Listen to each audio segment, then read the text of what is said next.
आज है 21 मई 2023 दिन रविवार। Welcome back to clean news UP. चलिए देखते हैं उत्तर प्रदेश की 25 फटाफट बड़ी खबरों को। योगी सरकार के इस आदेश से किसानों को बड़ी राहत, 15 जून तक कर सकेंगे काम। सीएम योगी आदित्यनाथ के निर्देश पर यूपी के गन्ना विकास और चीनी उद्योग विभाग ने राज्य के किसानों को बड़ी राहत दी। अब किसान अपना गन्ना चीनी मिलों को 15 जून तक दे सकेंगे। विभाग ने जिन इलाकों में पेराई के लिए गन्ना बाकी है वहां स्थित मिलों को 15 जून तक चलाने का फैसला किया।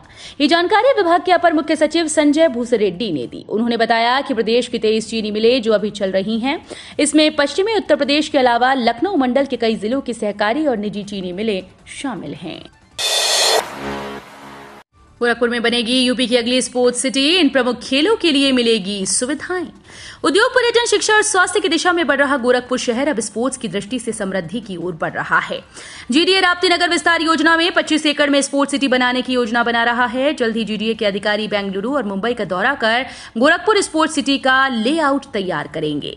राप्ती नगर विस्तार योजना के अंतर्गत बची भूमि पर लगभग 25 एकड़ में स्पोर्ट्स सिटी विकसित किए जाने की तैयारी है। वाराणसी को जल्द मिलेगी जाम से राहत। शहरवासियों को जाम की समस्या से निजात दिलाने और बेहतर परिवहन सेवा मुहैया कराने के लिए 13 नए बस अड्डे बनाए जाएंगे। बस अड्डों से अलग अलग शहरों व रूट की बसें चलाई जाएंगी। इसका खाका वाराणसी विकास प्राधिकरण ने तैयार कर लिया। वाजिदपुर में 10 एकड़ सरकारी जमीन उपलब्ध है। इसे बस अड्डे के लिए जल्द ही आवंटित किया जा सकता है। वीडीए ने जो खाका तैयार किया है उसके मुताबिक बस अड्डे रिंग रोड व राष्ट्रीय राजमार्ग के आसपास बनाए जाएंगे। इसे मास्टर प्लान 2031 में भी जगह दी गई है। सोलर पैनल पर यूपी सरकार दे रही सब्सिडी। लगातार होने वाली बिजली कटौती या महंगे बिजली बिल की समस्या से अगर आप परेशान हैं तो अपने घर की छत पर सोलर प्लांट लगाकर इन दोनों समस्याओं से निजात पा सकते हैं। यूपी सरकार ने सोलर एनर्जी को बढ़ावा देने के लिए अपने घर की छत पर सोलर प्लांट लगाने वाले कस्टमर्स को सब्सिडी देने का फैसला किया है, जिसके तहत 1 से 3 किलोवाट तक के सोलर प्लांट पर 40% तक सब्सिडी दी जाएगी। वहीं 3 किलोवाट से 10 किलोवाट तक 20% सब्सिडी दी जाएगी। भारत में ज्यादातर बिजली उत्पादन कोयला के माध्यम से किया जाता है, जो हमारे पर्यावरण को बहुत खराब करता है। लेकिन भारत ने सोलर एनर्जी में अपने बढ़ते कदमों से बड़ा कमाल कर दिखाया। पशुओं को छुट्टा छोड़ा तो जाएंगे जेल।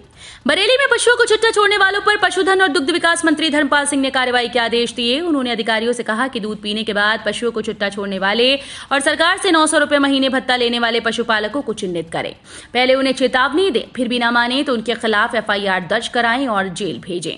जब 2-4 के खिलाफ कार्रवाई करेंगे तो बाकी पशुपालक ऐसा करने से डरेंगे।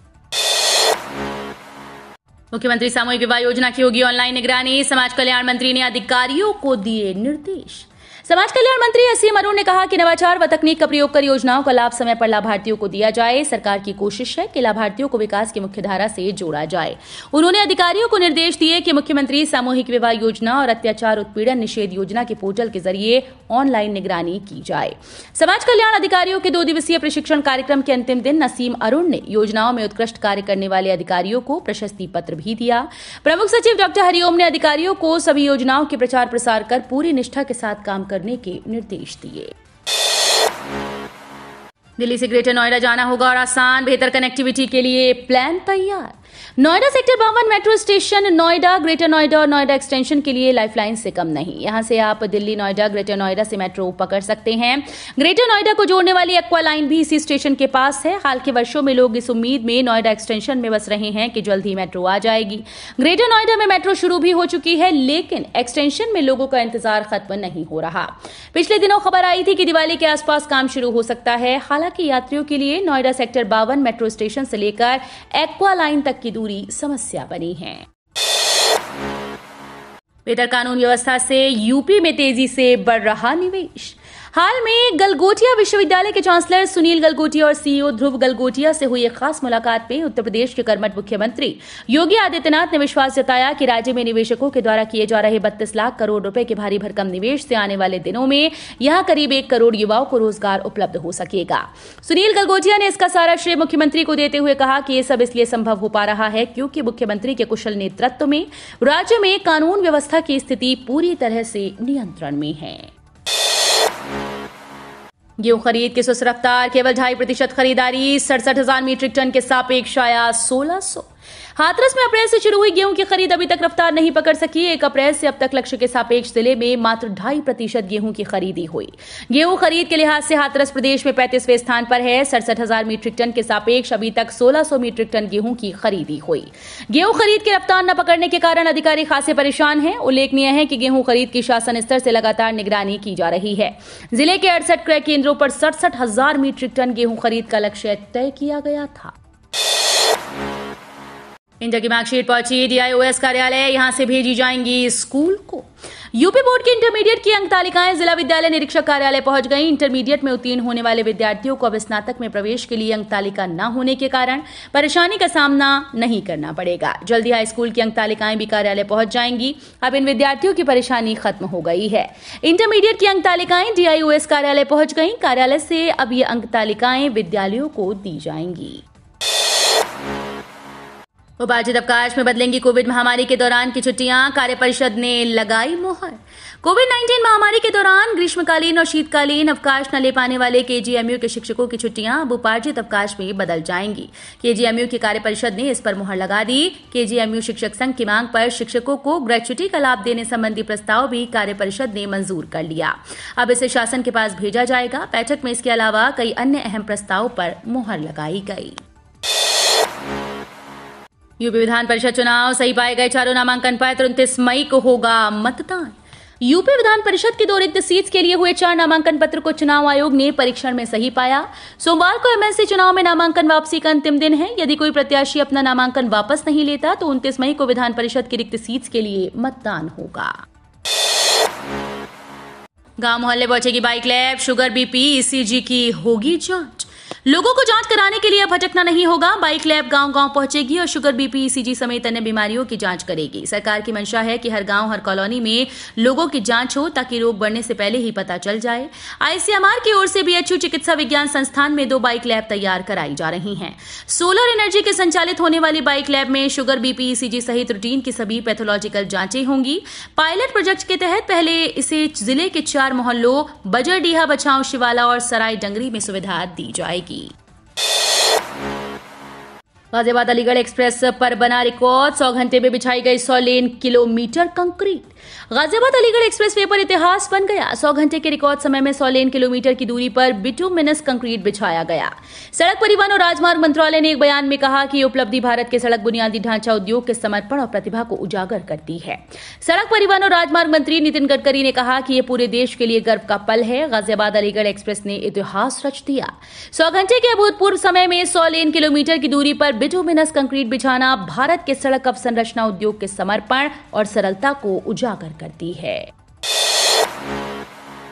आज हज के लिए 298 यात्रियों को लेकर रवाना होगी पहली उड़ान। हज यात्रा के लिए उड़ानें आज से शुरू होंगी। इसी दिन जायरीनों का पहला जत्था मुकद्दस सफर के लिए रवाना होगा। शुक्रवार को लखनऊ के DM समेत अन्य अफसरों ने हज हाउस का जायजा लिया।